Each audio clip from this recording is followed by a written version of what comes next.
Chapter 22. Action and Stillness.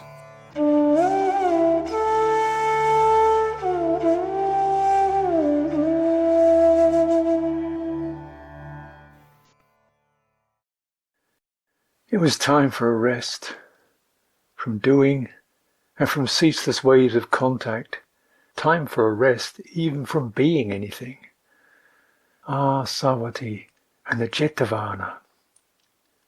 Jetavana, or more fully Jeta Grove, Anathapindika's park, was the first and the greatest Buddhist monastery.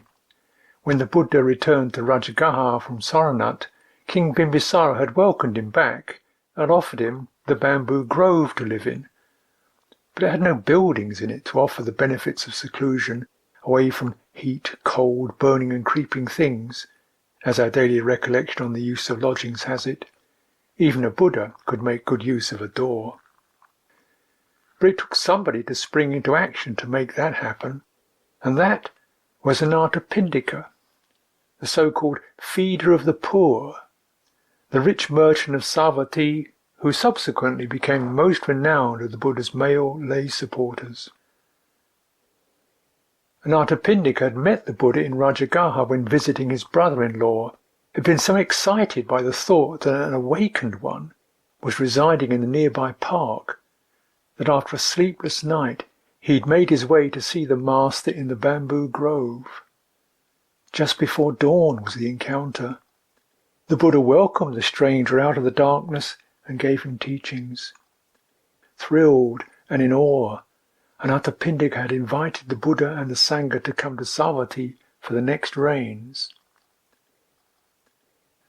Tathagatas delight in empty dwelling places, replied the Buddha, consenting with a suggestion of what kind of setup he favoured.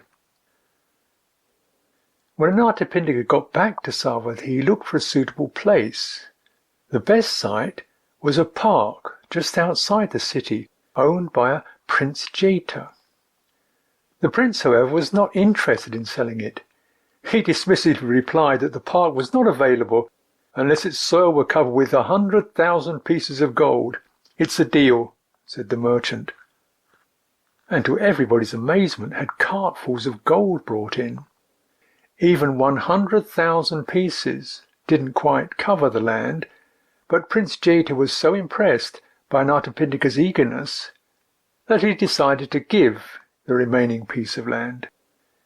Anathapindika then set to having gates, halls, dwellings, storehouses, bathrooms and more built in the park, and so the ideal monastery, the Jetavana, was set up and given to the Sangha, and the Buddha spent the next rains, his 5th, there. In fact, he spent 19 rains retreats there altogether, and 6 in another monastery, the Pubarama, subsequently built nearby. Savatthi, or in Sanskrit Shravashti, as the capital of the Kosala kingdom, must have been a busy city in the Buddha's day.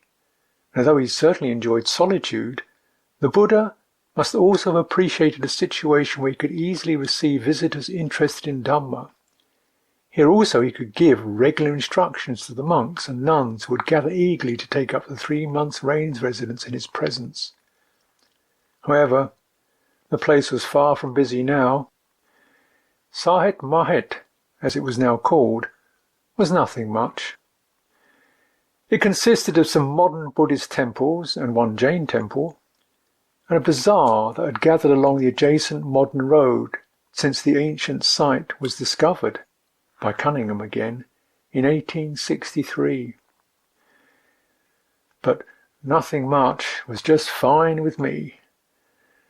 I could feel myself brightening up as we entered Jeta Grove and walked through its graciously laid out gardens to the Mahabodhi temple. This was the temple we were planning to stay at for our retreat. It looked like it would suit our purposes as well as Sister Janissa had suggested. A lonely kind of place, it was one of the oldest of the recent monasteries to have been established and looked as if it had been abandoned, or barely used, for many years. We first detected it by a pagoda poking up through the trees. It must have had some Chinese origins. However, it was currently owned by the Mahabodhi Society and in the custodianship of Venerable Somaratana, an elderly Sri Lankan bhikkhu. Venerable Somaratana greeted us slightly nervously with a faint smile and a patchy command of English. Having found the letter that I had sent explaining that we were interested in spending time in meditation, and having connected us to Sister Tanisara and the other bhikkhus, whom I imagine must have been those that Sister Rojana accompanied 5 years previously, he relaxed a little. It wasn't that we weren't welcome. What became clear was that he'd been worrying as to whether the place was good enough for us, and whether he could provide the kind of food that he imagined Westerners needed. Then Nick had a great idea. He decided to use the money that the Thai tour party had given for our welfare to sponsor food for us and Bunty and his couple of fellow summoners for the duration of our retreat. Not only that, he covered the cost of hiring a cook, as is often the case in the monasteries that they have no lay support and the monks cook for themselves. And this would still leave enough money to make a sizable donation to the monastery. So although Bunty was still a little doubtful about what we would like, that was settled. The accommodation was a large rudimentary room on the first floor of the 2-story building. The room had been divided into 3 by thin partitions and connected to an ante-room that opened onto a veranda. From there, one could view the acre of land that made up the monastic premises. Over to the east was the 7-story pagoda with a shrine hall in front and a smaller building behind. There were a few small brick dwellings, presumably where the other monastics lived. Separate from these and to the west, in the direction of the Jetavana, was another building, a simple single-story hall of more recent construction. This was a meditation hall, sponsored by disciples of Venerable Beni Seija, a Japanese master I'd never heard of. It was a cool, secluded shrine where we could spend time in silent, undisturbed meditation. And beyond that, to the west, was the Jetavana wall, which had graciously collapsed in several places to allow us access any time of day or night to the Buddha's own monastery. You don't get much better than that.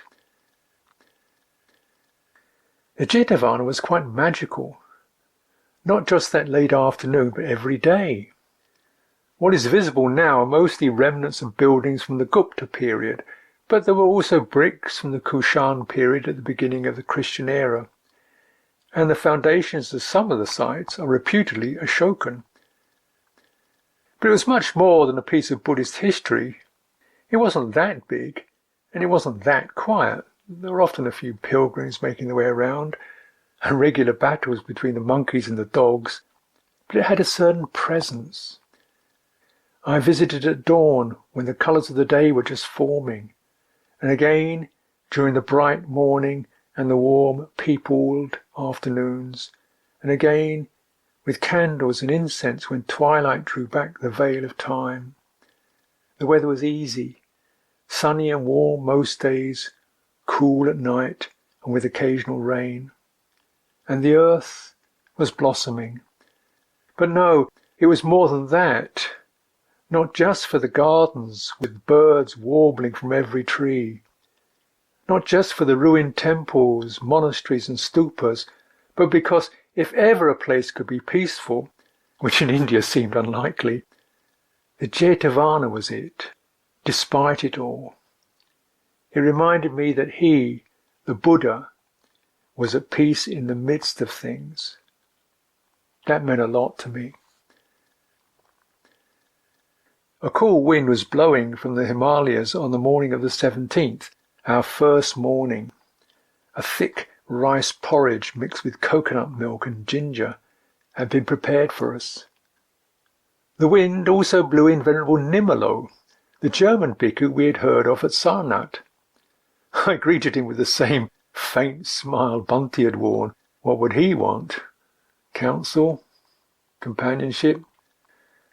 I wasn't up to providing much of either. But no, He was sitting politely, waiting for us when we returned from our morning amble round the Jetavana, and asked if he might be allowed to pay his respects. He was on an indefinite tudong in India. We invited him to have the meal with us. He ate from his bowl in silence and afterwards offered to wash my bowl for me.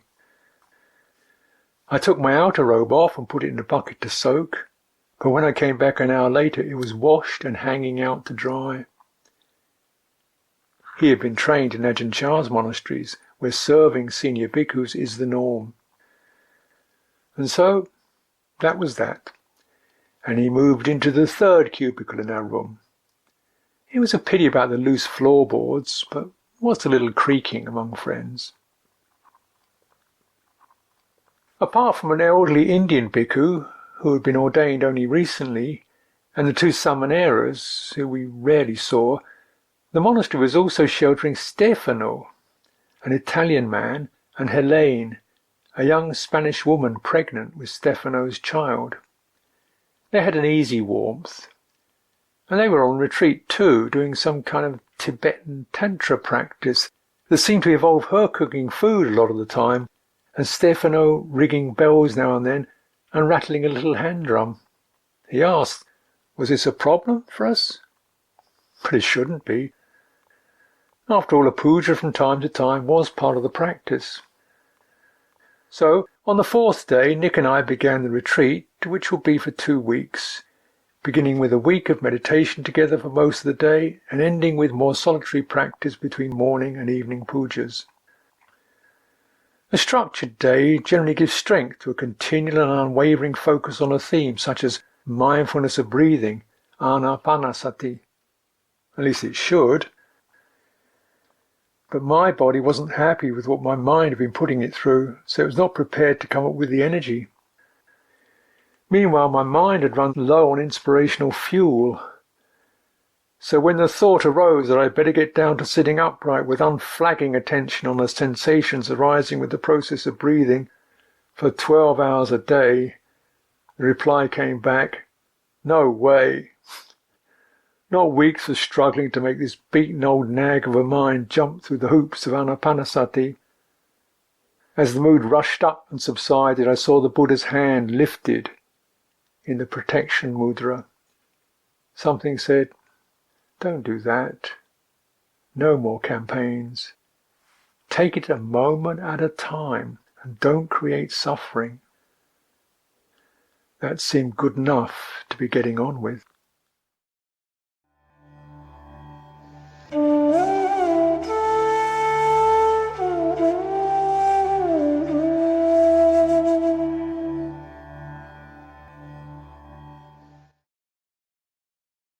Anticipating a retreat, one always thinks of peace and that sense of the wholeness of everything that can arise.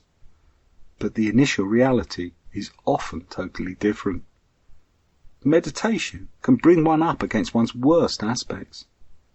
It wouldn't work otherwise. For me, it is the manipulator, that aspect which seeks to control situations and get them to turn out the way I want. These days I can sit in meditation without wanting to rush out to stop every single bit of noise, but on retreats I still invariably spend the first few days getting upset with something. Either the chap I'm sitting next to, who thinks anapanasati is helped by doing full body heavy breathing, the door that creaks every time someone even looks at it, or the way the teacher insists on taking what seems like most of a meditation session giving instructions that have to ramble over contemplations on our place in the cosmos, various aspects of mind, and what you have for breakfast, in order to introduce a simple meditation technique everyone already knows. After a few days I settle down, the angst goes, and I accept that however it is the way things are. That's when the peace and oneness comes along. I should have known that after more than 3 months of contending with India, and having arrived at Savatthi, annoyed that we hadn't walked through the wetlands, I'd reap the obvious result. The retreat was more like one of the first meditation courses I ever did, when I couldn't settle and anything would get me upset. I couldn't sleep in the room I shared with Ajahn Sucitto and Venerable Nimalo. I'd lie there listening to the sounds of them settling and be brought sharply out of my enveloping drowsiness by the slightest of things. I was disturbed when doing sitting meditation in the Japanese meditation hall, if Ajahn Sucitto decided to do walking meditation. His steps, as he gently walked up and down, creating the slightest of pat, pat, pat on the concrete floor. Then, of course, there was India. The locals who would come to stare at me sitting in meditation in the Jeta Grove. The pilgrimage tour parties who came round guided by loud babble from a megaphone in Japanese, Thai or Sinhalese. The children who threw stones at the monkeys. And then there were also the weddings. As we were now in the middle of the wedding season, there was one at least every other night in the surrounding villages. On the third night we sat in darkness until midnight at the Gandakuti, a small ruined shrine on the site of the Buddha's kuti, or hut. With a single flickering candle alight, it would have been exquisitely beautiful, had we not also been assaulted by Indian pop songs blaring from a nearby village. They went on after we retired, so that the move I'd made out onto the veranda to sleep alone didn't work, and I had an even more disturbed night. The racket was still going on the next morning, only stopping in the afternoon to start up again in the evening from a different village, just to the west instead of the north, and if anything, even nearer. So even after a few days I was far from the detached and centred state that I was striving to be in. Of course, all that striving was the problem. The final act, and my complete undoing, was the night of the storm. It had looked like rain all day, and there had been gusts of cold wind suddenly lifting the dead leaves in the courtyard. I'd been having a hard time of it, with one thing after another disturbing me. There were the brain fever birds in the courtyard outside. Their call, from which they get their apt name, increases in both pitch and volume to reach a crescendo, and had thoroughly managed to destroy my attention. Then, when I moved into the grove to get away from them, there were the children throwing stones at the monkeys again. I put up with that only for so long before I went over to try to stop them. They simply shouted at me and ran off, only to sneak back, once I'd settled again, to lob stones at me. Then I decided to spend the night on the veranda of the pagoda. There was no wedding that night, so I thought that would be a quiet place to sit and then to sleep. Well, that's what I reckoned. The storm started at midnight. The sky was split asunder by lightning and enormous rolls of thunder. The heavy rain hammered down, blown in every direction by great gusts of wind. It poured onto the veranda, leaving nowhere dry for me. The pagoda, the meditation hall, and the temple building were all locked by then, and I felt too sheepish to bang on the door to wake everyone up to get back inside. So I huddled against the wall, shifting around the pagoda each time the wind and slanting rain changed direction. By the morning, I was tired, miserable, and damp, and I gave up striving to achieve anything. Instead of meditating, I spent that morning wandering around the Jeta Grove, enjoying the freshness after the rain. The grove was really beautiful and peaceful. The low red ruins were set amidst a large garden of flowering trees and shrubs. I realized for the first time that the Indian spring had sneaked up on us. New leaves were opening on all the trees, whilst the old ones were starting to fall, and many of the trees and shrubs were coming into flower. Butterflies were fluttering everywhere, and the night's rain, followed by the sun rising in a clear blue sky, had set the bird life singing like crazy. I spent the rest of that day just sitting there, taking it all in.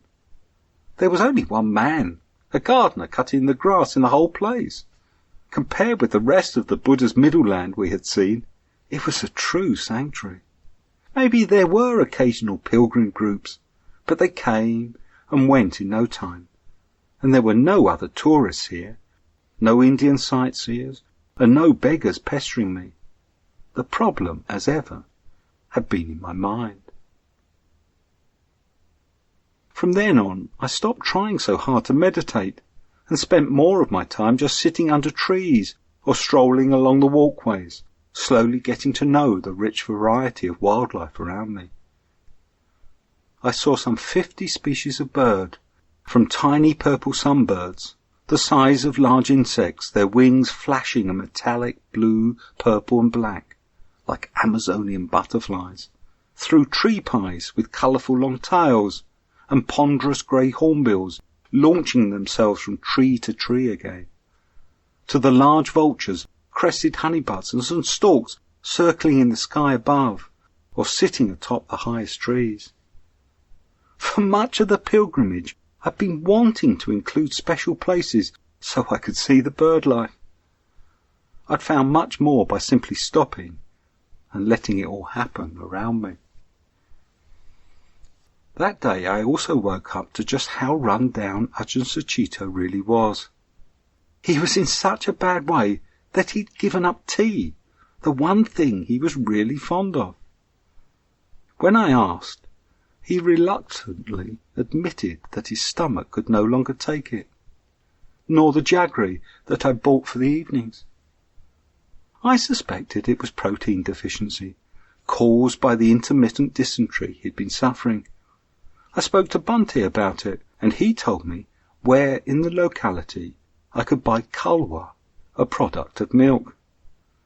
I also mentioned to Stefano and Helena that if they were ever cooking eggs, it would be good if they could spare one. During the rest of our stay, Ajahn Sucitto received a regular offering of eggs, boiled, fried, and once as part of a large Spanish omelette. And Bunty gave Ajahn Sucitto one of his only 2 jars of marmite that he'd brought from Sri Lanka. Kalwa was a discovery we'd made in Varanasi. The Bhikkhu Vinaya mentions something derived from milk that is allowed in the afternoon. In the West, some of the monastic Sangha interpret this as cheese, but in India there is no cheese. I suspected, however, India being the way it is, anything there once, even 2,500 years ago, would still be there somewhere. I asked Ajahn Sucitto about the Vinaya references and learnt that the product was made by separating out part of the milk. Then, wandering through Varanasi's narrow streets, we'd found one alley where everyone was working with milk. They had wide pans of rich buffalo milk simmering over coals, and they were using a large, flat, perforated ladle to skim off the top. This was drained in cloth, and the resulting product, a lumpy pile of dirty-looking off-white solids, we were told was called kalwa, and was used as the basis for Indian milk sweets. Ajahn Sucitto said that he felt this would be allowable in the afternoon, and yes, as sugar was allowable, even barfi, the milk sweets themselves, would be allowable too. Only the plain barfi, of course, and not the versions with pistachios, cashews or cherries that I'd admired in the shops. But still, for me, this was some fine. Ajahn Sucitto explained at the time that he was trying to follow the Vinaya's principles, not as a set of restrictive rules, but a way of enabling the monastic Sangha to lead a life suitable for spiritual endeavour, such as one including our pilgrimage. The medicines were there to help this, and he felt kalwa must be at least as near to the original as cheese was, if not the original. There is little description of the medicines in the Vinaya, just a long list of names, with the occasional reference elsewhere in another context for a few of them. Most would probably have been herbal remedies collected from the forest and are completely lost now.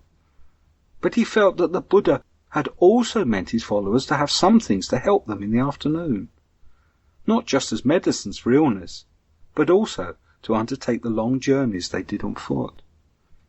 Coming from an ascetic like him, I wasn't going to argue with that. In the market near Sucitto, I managed to buy a kilo of khalwa, a big cream-coloured block of it with the texture of cheesecake, which they wrapped in banana leaves and placed in a plastic bag. When I got back, I gave some to Venerable Nimalo, much to his surprise, assuring him that Ajahn Sucitto had pronounced it allowable, and so something he could both keep overnight and consume in the afternoons. I kept some for myself, but most went to Ajahn Sucitto. In Varanasi, I'd been disappointed that we'd found khalwa so late in our journey. Now, I was just pleased that having finally realised how run down he was, I could do this for him. It's amazing how caught up one can become in one's own world, even, or perhaps I should say especially, when trying to meditate.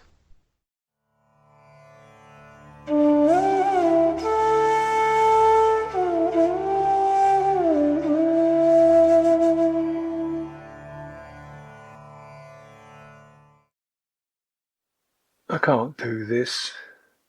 But this is what you're here for. But I can't do this. This is the whole point of being a monk. But I can't do this. Try harder. This is the path to awakening. But I can't do this. Try again. Just focus the mind. But I don't want to do this. Meditation, the art of war. Who can ever win? As the days on retreat rolled, sagged, surged and faded, with them went the need to be in charge, and even the need to stop the conflict. And as all that slowly collapsed, behind it all was the refuge. No more judgments, no activity other than to relate to experience. So what else has this pilgrimage been about? Rather than gather or obsess with experiences, deny or fight them, to learn to respond to what's happening. But I needed to sit still to take that lesson in deeply, to collect attention and let the response happen. It was a kind of welcoming. Then the focal points selected themselves, the foot or a toe, or even a joint of a toe, or some other sensation in the body. And when attention flashed off to a sound or a memory, I could just encourage it to stay there for a second, notice and welcome that moment of being peaceful with an experience, and then let the attention relax back to the body. And out of that came the turnaround, both humbling and miraculous. Walking, sitting, knowing the blessing of consciousness, says the Little Red Diary in its entry, February 21st. Thankfully it didn't have a lot to say for the next 2 weeks. Revelations always seem so foolish out of context.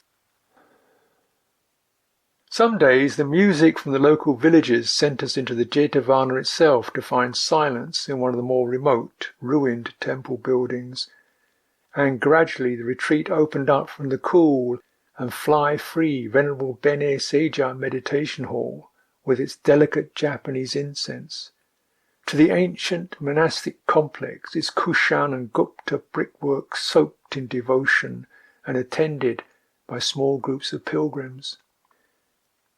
There was action and impingement there too. Troops of monkeys pranced in the trees, dodging the missiles hurled at them by a worker from the fields to the east of the grove.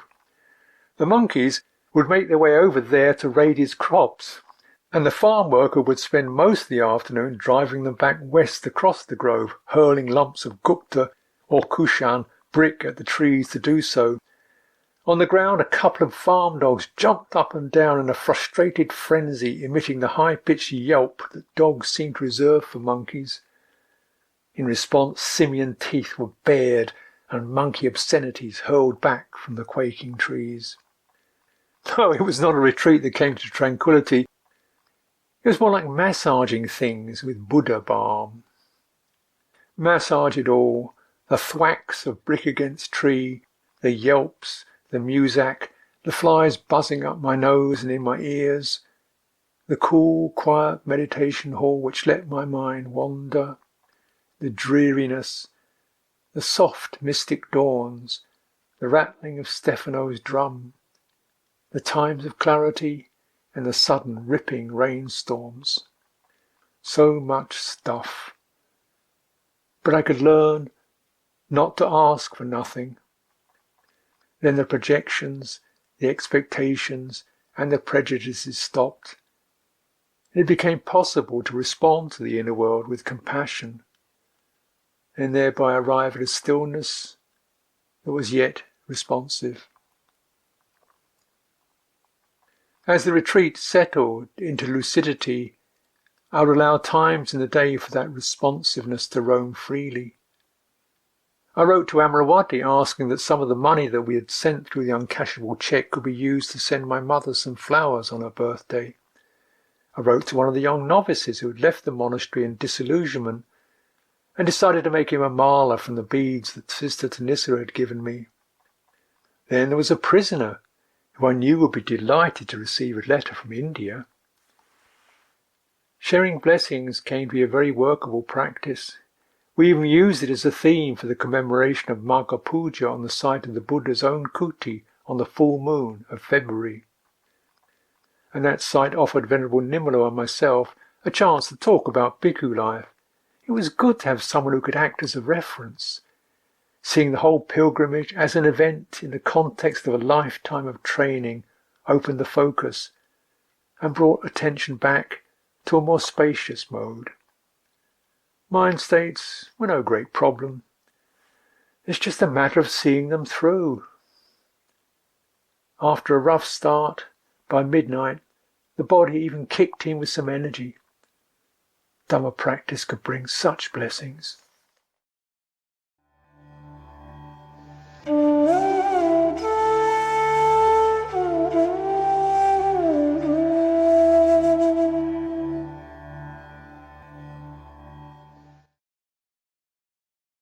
As the mind becomes still, the beauty in everything becomes more manifest. The patterns made by the sunlight falling through leaves in the jeta grove, as I did my walking meditation. A dark red dragonfly sunning itself beside where I was sitting. Stillness also gives nature confidence. Eventually I got to see everything in the grove, even the small birds that hide inside the bushes and make the sweetest of calls. It was at Savatthi that I finally saw a green barbet, the bird we'd been mistaking for a water pump. I could hear their calls, but even standing under the tree I could never see the bird.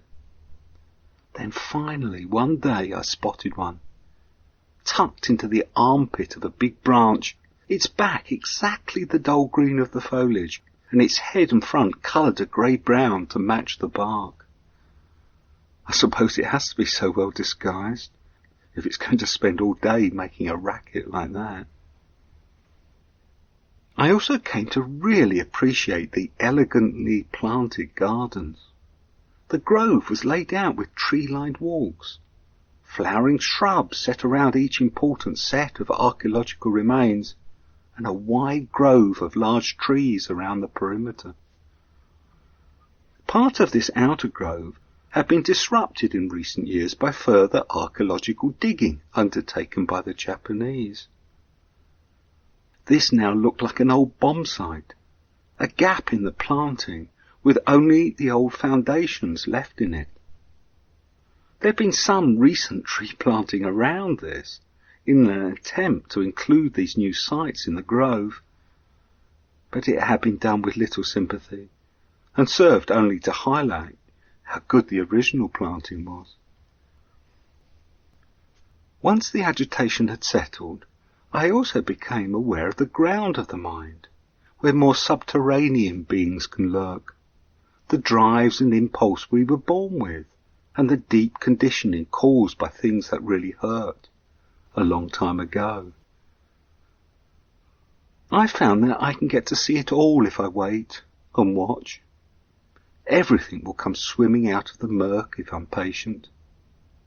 When you have experienced that, you don't really believe in something unconscious or the subconscious anymore. The practice of meditation brings light to the mind. It makes it a more pleasant place to be, and the things swimming around are easier to see. On this retreat, they were all from the last year, before I left England. The selfish acts done while caught up in a recent success of my work, the people I'd hurt, and in particular, the unresolved state I'd left my love life in. I'd been sending that back to the depths every time it surfaced, for the whole pilgrimage. It all stemmed from that success. Through my warden job, I'd worked with the coal industry to create a mature wetland nature reserve in a year on the cleared site of a gasworks for a national exhibition, the Gateshead Garden Festival. We'd received all the prizes, no end of praise, and lots of media attention. But the tired and distracted state I was in as a result made me both needy and heedless. After years of a steady relationship with a woman who lived at a distance, I'd also become involved with someone locally. It had started so casually, with both of us deliberately not looking at or referring to the consequences. But as they do, the relationship had grown, and to be loved by someone with her passion, who will do anything for you, was very attractive during that time. She wanted me to surrender, and for us to walk the spiritual path together. But somehow, I could never quite believe it. Instead, I neither committed myself nor ended the relationship. Sometimes I was drawing away, sometimes giving in, and I was only making it worse for us all. My old partner had wanted nothing to do with me when she found out, telling me to sort myself out, then let her know, either way. Now, from the perspective of the Jetta Grove, the spaciousness of that response felt so right. In the world, passion may be prized, but it is dispassion that is one of the qualities of enlightenment. I resolved that at the end of the retreat I would write the letter that I'd been unable to write for so long. While I was at it, I'd also write and apologise to my assistant on the nature reserves, who'd been given such a hard time by my confused state over the previous year, as I've tried to do 2 jobs. Perhaps he felt no resentment, but an apology would do no harm, and it would help assuage that other, smaller creature of regret that occasionally swam past. Then there was Harnham. There in the Northumberland countryside, I'd helped found a small branch monastery in 1980. Ajahn Sucitto had been the first senior monk, if only of 5 years seniority then. And it was there where I first got to know him properly. I was now a trustee, and at the time of the pilgrimage there was concern for Harnham floating by my mind. The old farmer who'd rented us the cottage and later sold us the adjacent barns we developed as a meditation hall, was wanting the sold land back, land we'd built on. I'd become very fond of him, and I even dedicated the pilgrimage to him when we set out, along with my parents. On the retreat, I began to see that there was something inevitable about what had happened. The farmer had been delighted by us and the monks. For over 10 years, after his sister, who he had lived with, had died, he'd eaten his lunch at the monastery and had charmed every visitor. But with encroaching senility, another part of him had surfaced, suspicious and miserly, a creature in his psyche he could no longer control. Old age, that too can lay bare the contents of our minds, confronting us with our past actions, both good and bad. By then, though, it's too late to do anything about it.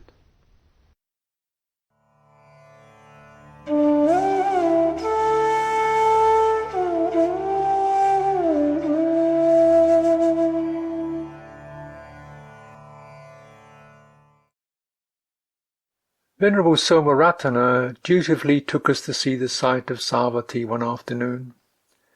There were excavations going on which were exposing an old house, fancifully titled Anathapindika's house. There were only a few remains of the capital of Kosala, and no trace of its king Pasenadi or his palace. Even the river, which had been a major artery for trade, had left. It was now a couple of kilometres to the north. He also took us to the site of the Pubarama, the eastern park, with the dwelling given to the Sangha by Visakha, the Buddha's greatest female lay disciple. There were no signs of the Buddha having spent 6 reigns here. Unlike the Jetavana, the site had not been excavated, maybe because it was occupied by a small village. As we wandered round, it was only when Bunty pointed out some features that traces became apparent. You could tell that the Shiva Lingam, for example, had once been an Ashokan column. Then again, some of the villagers' dwellings had sections of ancient brickwork in their walls, and the wellheads were of very old brick. And suddenly, from a pathway, the characteristically carved face of Gupta bricks peered up through the mud from which they had come long ago. But the Visakha consciousness is surely still around, that great heart recycled into millions of devoted women who still support the Sangha unstintingly. To them, as to her, it is a great privilege.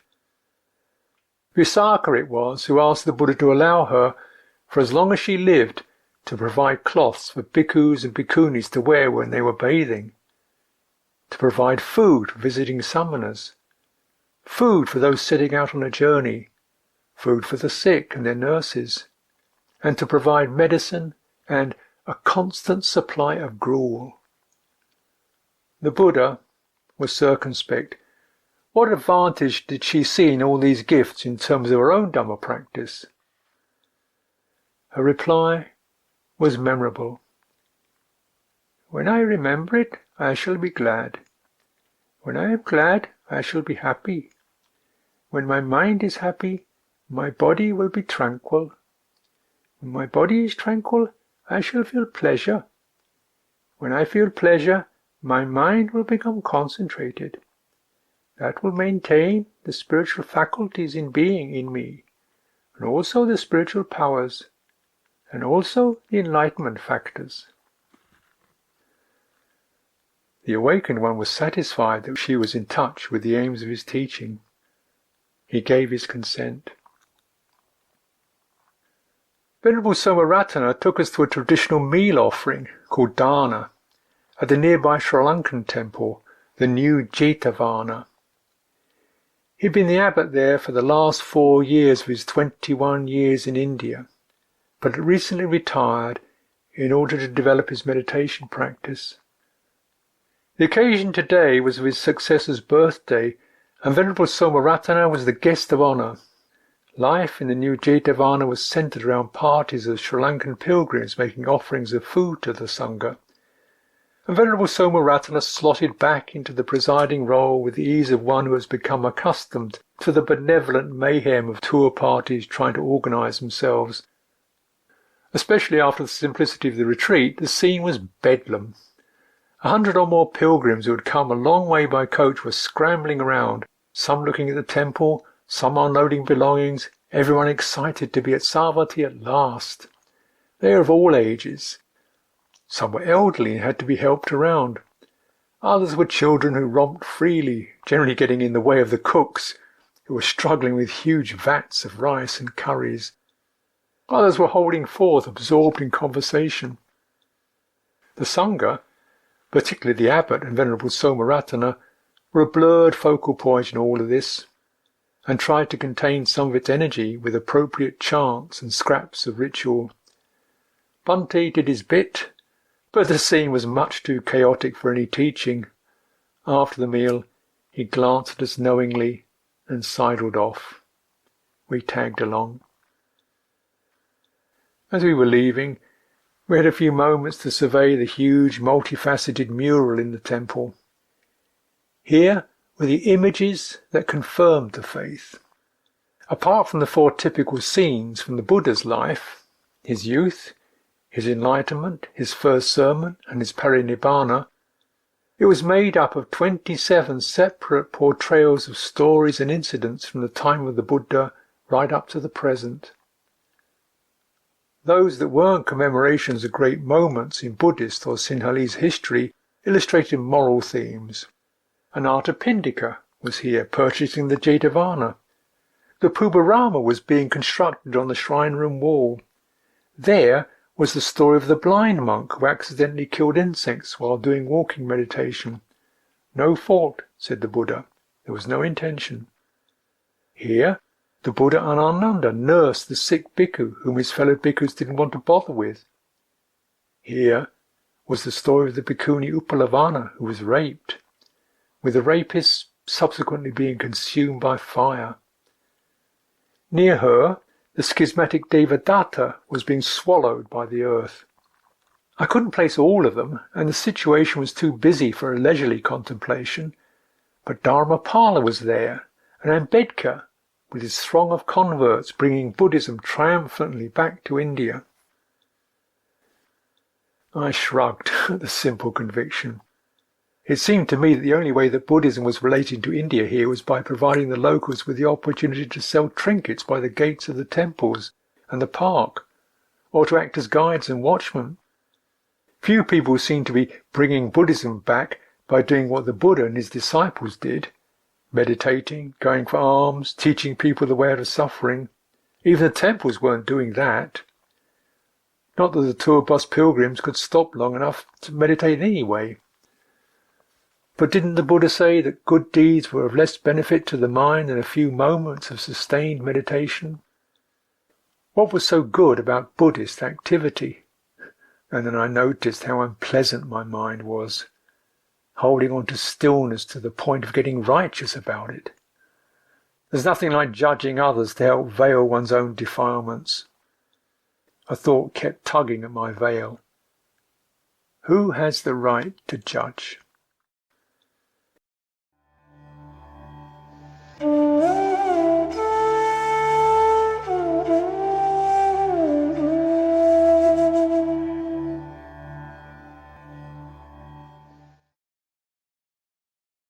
In the ruins of Old Savatthi, Bunty showed us two mounds known as Pakikuti and Kachkikuti, which he told us archaeologists believe were once Buddhist stupas, and that local legend has it that one was for Angulimala.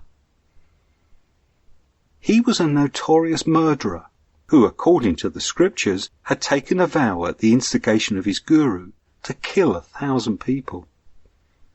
He was a gruesome sight, wearing a necklace made of his victim's forefingers. He needed to take only one more life to complete his vow when he met the Buddha walking alone and unarmed through the forest, but he was unable to kill him.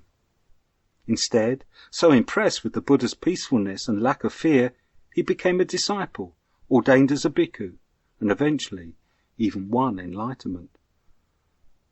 Not that he escaped the results of his previous actions.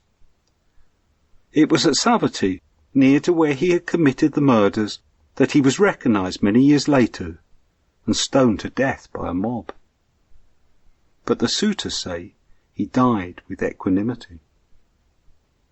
It was good to find his stupa, and I returned on a later day with Bunty and Ajahn Sucitto to offer incense and do some chanting. The name Angulimala brought up memories for me. It's the name of the Buddhist prison chaplaincy service I'd been part of. I'd learnt a lot from working with prisoners. Some of them even gave me good advice. Others, not quite so helpfully, offered to resolve the difficulties I later have with my boss by arranging to have him sorted. The problems they were dealing with were so often things I knew well. But with prisoners the suffering is cruder, stripped of the refinements we add to it in ordinary life. One visit, I was filling in for another chaplain at a high-security prison and meeting his 3 Buddhist inmates. We sat and chatted with none of them seeming to have anything pressing to say until the prison officer put his head round the door to indicate their time was over. Then they each opened up with what was really on their mind. The first was about to be let out after a long sentence and was afraid of a changed world. The second had problems with his wife, who was seeing someone else. So then I asked the third, a young lad covered in tattoos, if there was anything on his mind. Yeah, it's the birds. The birds? Yeah, the birds. When I'm meditating, they're at the window, giving it, ain't they? I try to ignore them, but sometimes I just can't, and I jump up and I shout, "Shut up, will you?" I may not get upset about pigeons cooing, but in India I knew just how it felt. Prisoners also have a much clearer view of karma. I spent a couple of years seeing 2 young murderers every week. They'd both committed their crimes in their teens and were now nearly 10 years into their life sentences. They spoke openly about their crimes and the effect it had on them. They told me that they had to relive the crime every night. One, who had been the accomplice to a shooting, said that every time a door banged suddenly, the scene and an overpowering sense of remorse flashed into his mind. They were the lucky ones. At least they could face that endlessly replaying loop in their heads. Others, who had committed more premeditated crimes, couldn't face it, and had retreated into their own strange worlds. Lifers in British prisons are usually let out eventually. It's at the system's discretion, and they have to show remorse and contrition to earn it. So they learn to give the standard answers on this to everyone they meet. As a visiting chaplain, I wasn't part of that, and with me they would share their real feelings and insights. One of those young murderers helped me with another prisoner I was meeting, who was really suffering remorse. He told him how remorse was right, but it was only a stage. After 8 years of it himself, blaming himself, regretting what he'd done, feeling rotten about his victim, just an unthinking hard kid like himself, he had realized he needed to forgive himself and to see that he was not all bad. It struck me as wise, although he could never have told that to the system. Having learnt so much from my visits to prisoners, it was good to pay respects on their behalf at Angulimala Shrine. I brought each of them I could remember to mind, and shared with them the blessings of our pilgrimage. They deserved it. Prison is an atrocious place to try to practice stillness, peace, and equanimity. But some of the occupants are determined to finally start dealing with their conditioning. But prison does have one thing going for it. It gives time to reflect. In ordinary life we can stay busy till we die.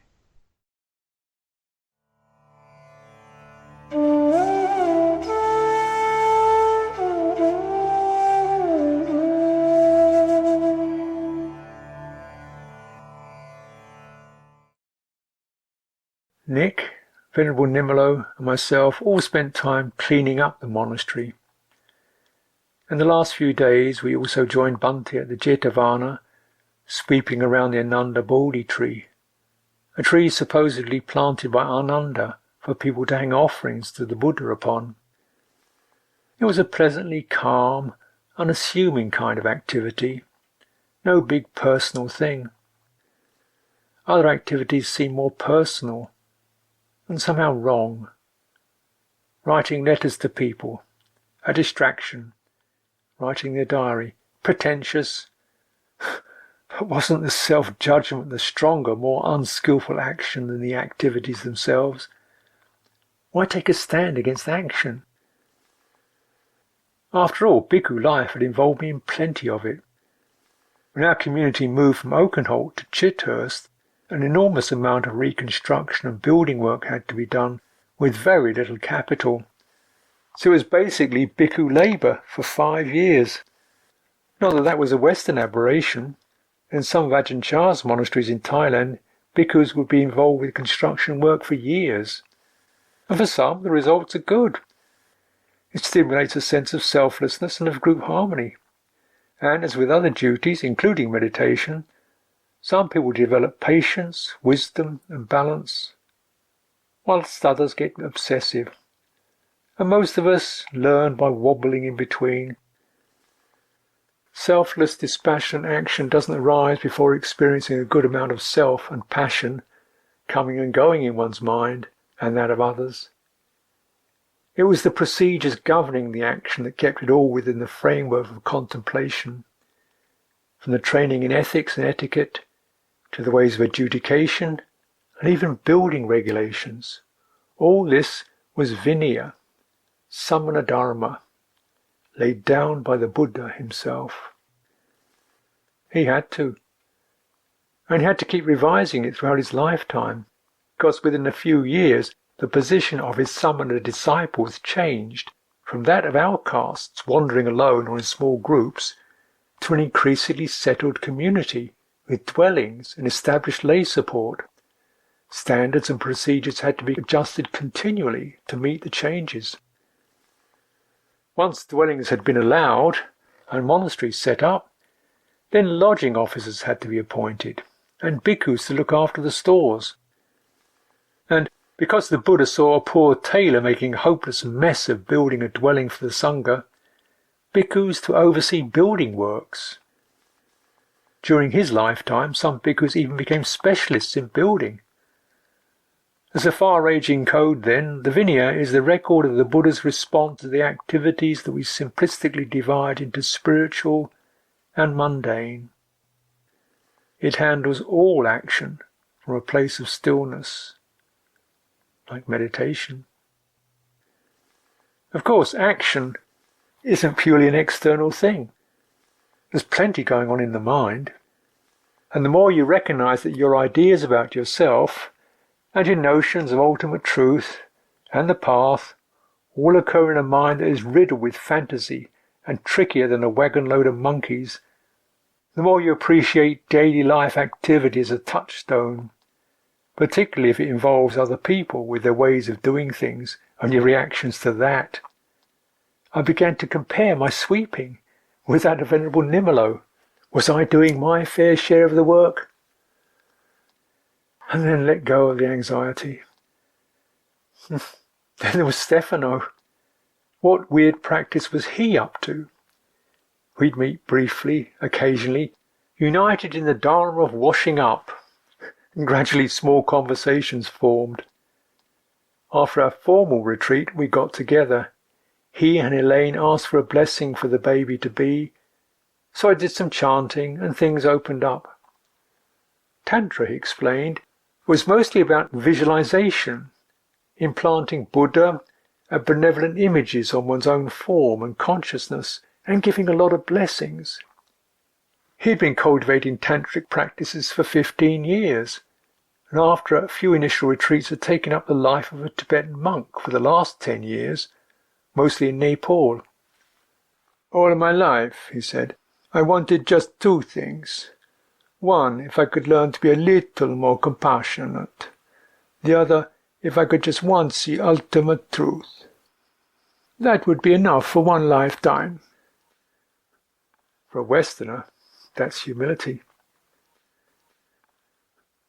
Washing up is such good Dharma. We enjoyed Stefano, his naturalness and his trust in his practice.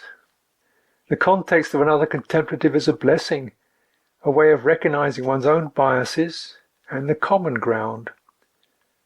Talking to him energized me again for the half-moon vigil to take full advantage of the opportunity that our stay here presented. I sat out with a candle at the Gandakuti, looking for the way out of suffering, half knowing that looking for wasn't what it was about. The liberated one does not seek anything that is seen, heard, or thought. He does not seek purity through anything else, for he has neither passion nor dispassion. Action and stillness